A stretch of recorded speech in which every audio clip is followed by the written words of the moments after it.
जय श्री पुरुषोत्तम भगवान। 10वां अध्याय। ऋषि कहने लगे, हे सुंदरी, अब से तीसरा मास पुरुषोत्तम आएगा। उसमें स्नान करने से मनुष्य दोषों से छूट जाता है। इसके तुल्य कार्तिक आदि कोई भी मास नहीं है। सब मास और तथा पक्ष और जो भी पर्व है पुरुषोत्तम मास की 16वीं कला के बराबर भी नहीं है।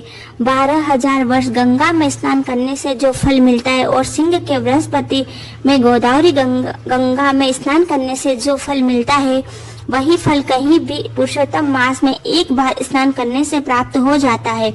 यह श्री कृष्ण का प्रिय मास है। इसमें स्नान, दान, जप आदि करने से सब मनोवांछित फल की प्राप्ति होती है। इसीलिए तुम भी पुरुषोत्तम मास की सेवा करो। मुनि राज कन्या को ऐसे वचन देने लगे। हे अर्जुन, मुनि के वचन सुनकर भावों से प्रेरित होकर वह मूढ़ बाला क्रोधित होकर बोले, हे ब्राह्मण, मुझको आपके वचन ठीक नहीं लगे। माघ आदि मास किस तरह थोड़ा फल देने वाले और कार्तिक आदि मास को कैसे कम कहते हो? क्या सेवा किया हुआ वैशाख मास इच्छित फल नहीं देता? यह तो मलिन मास सब कर्मों में निंदित है। ये तो मलिन मास है और सब कर्मों में निंदित है। हे मुने, सूर्य संक्रांति से रहित मलमास को आप कैसे श्रेष्ठ कह सकते हैं? इस तरह क्रोध से कहे गए ब्राह्मण की पुत्री के वचनों को सुनकर ऋषि का शरीर जलने लगा और क्रोध से नेत्र लाल हो गए, परंतु फिर भी मित्र की कन्या को श्राप नहीं दिया और सोचने लगे कि कन्या मूर्ख है, अपने हित अहित को नहीं जानती। पुरुषोत्तम का महात्म्य जो बड़े बड़े ज्ञानी भी नहीं जानते, तो कम बुद्धि वाली पुरुष वह अन्याय कैसे जान सकती है? और यह बिना पिता की कन्या दुख रूपी अग्नि से सुलगती हुई मेरे अत्यंत उग्र श्राप को कैसे सहन कर सकेगी? ऐसे उत्पन्न हुए क्रोध को कृपा से दूर करते हुए और स्वस्थ होकर व्याकुल कन्या को कहने लगे, हे बाले, तू मेरे मित्र की कन्या है, इसलिए तेरे पर मेरा कोई भी कोप नहीं।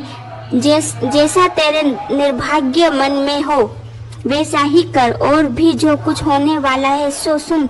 मैं कहता हूँ, तूने जो पुरुषोत्तम मास का अनादर किया है, इसका फल इस जन्म में या अगले जन्म में अवश्य होना है।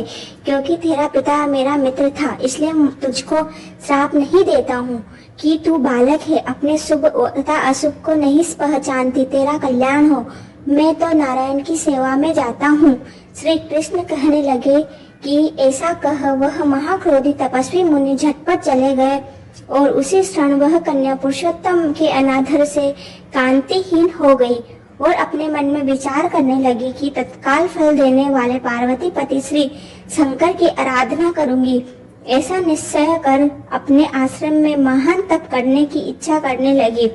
सूत जी बोले, वह बाला प्रबल मुनि के वचनों को निंदित कर तथा बहुत फल वाले विष्णु तथा और ब्रह्मा को छोड़ अपने वन आश्रम में केवल शंकर की सेवा करने लगी। 10वां अध्याय यही समाप्त होता है। जय श्री पुरुषोत्तम भगवान की।